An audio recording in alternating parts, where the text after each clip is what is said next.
Hello, I'm your host, Jean-Paul Baran, President of Focus on the Family Canada.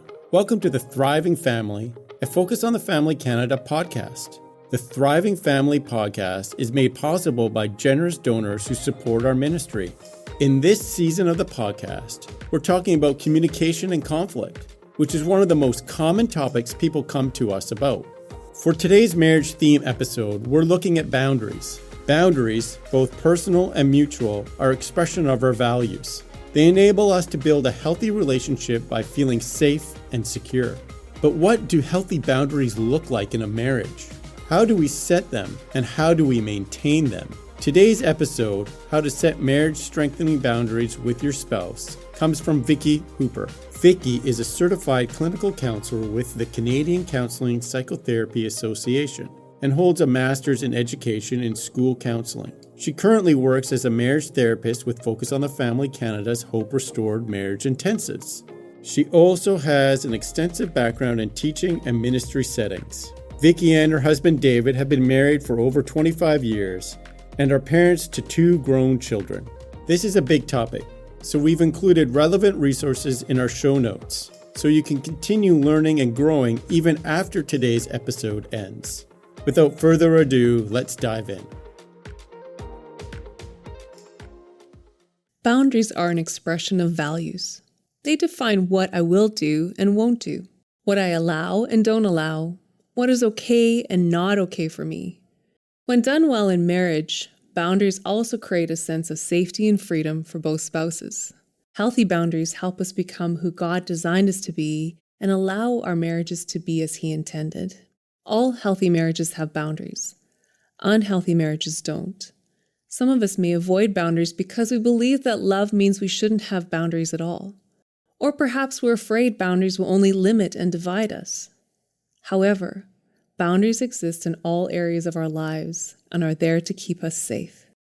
Think about stop signs and traffic lights, work hours and budgets, schedules and property lines. Life goes better with these boundaries in place.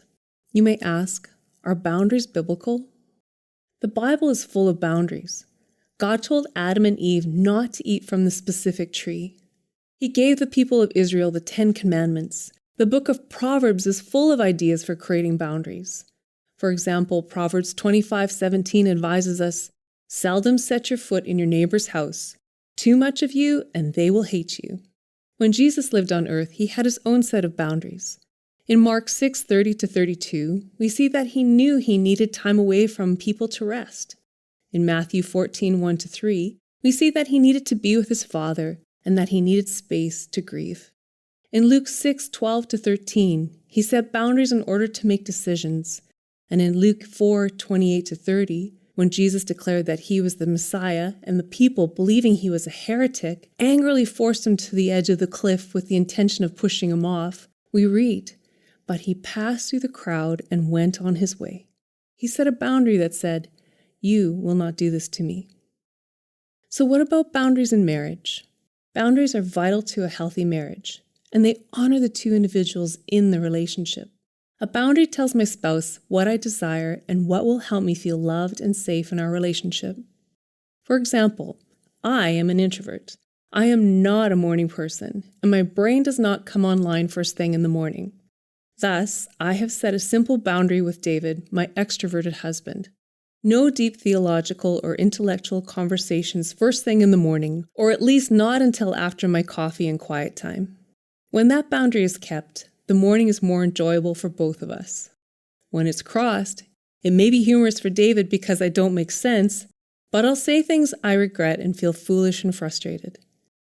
This boundary creates safety for me in our relationship, and it allows David to know more about me. Some boundaries are made by each spouse, and some we make together for the health of our relationship. For example, in regard to finances, some couples set a limit for personal spending. If either spouse wants to purchase an item over $100, they talk about it first. There are boundaries to protect our relationship, where we agree not to have individual friendships with someone of the opposite sex. These boundaries create safety and a sense of security for our marriage. At Hope Restored Marriage Intensives, we teach couples the healthy marriage model. This is a guide when it comes to setting healthy boundaries in marriage. there are 3 primary boundaries in my marriage: my yard, my spouse's yard, and our covenant marriage boundary. Each person has a boundary of personal responsibility, and we call it my yard. This is my personal space where I am responsible for my actions and how other people treat me, as well as caring for myself emotionally, spiritually, physically, and mentally. When one of those areas is unhealthy, I am personally responsible to do something about it and to set boundaries for myself. My spouse cannot make a boundary for me. It is my job. Boundaries are good self-care. Here are some examples of personal boundaries. I will exercise daily for 30 minutes. I will have a daily prayer time. I will not ignore emotional hurts, but will talk about them respectfully. I will not work past 6 p.m.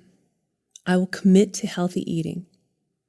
We make personal boundaries to establish healthy friendships, work limitations, time for ourselves, etc. Generally, they are not set to keep people out, but to care well for myself so that I can engage in relationships wholeheartedly. However, if a relationship is abusive or hurtful, stronger boundaries are necessary. I will not allow you to yell, swear, and call me names. And when that happens, I will leave the house. If this boundary is crossed or not respected, there are actions you can take. First, restate the boundary or remind your spouse calmly and clearly of what you desire. Next, discuss the consequences for when a boundary is crossed over and over. And lastly, follow through with the consequences. I cannot enter my spouse's yard or cross their boundary without permission. Too often, spouses have falsely believed that on our wedding day, saying I do means I can, giving me permission to tell my spouse what to do or who to be. My spouse's yard is a sacred place, and not even God enters it without permission. He sees it as free will.